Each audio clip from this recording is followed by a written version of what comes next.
সকলে দেখুন আজকে আমার মুসলিম ভাইয়েরা ভারতীয় জনতা পার্টির প্রতি কত ভক্তি, কারণ এরা রাষ্ট্রবাদী, এরা কিন্তু রাষ্ট্রদ্রোহী নয়। যারা রাষ্ট্রকে ভালোবাসে তারা ভারতীয় জনতা পার্টিকে ভালোবাসে।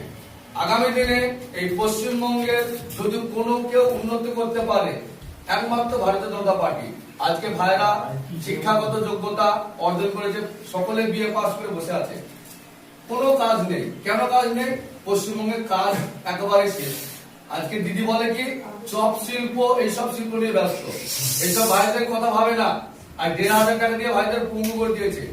তাই সকলাই একজোট হয়ে সংঘবদ্ধ হয়ে সংকল্প করেছে যে আগামী 26-এ এই পশ্চিমবঙ্গে ভারতীয় জনতা পার্টিকে প্রতিষ্ঠিত করবে এবং ভারতীয় জনতা পার্টির সরকার গড়বে।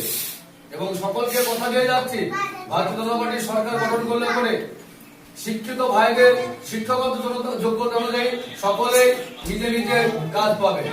সকলে একসাথে বলুন, ভারত মাতা কি জয়, ভারত মাতা কি জয়।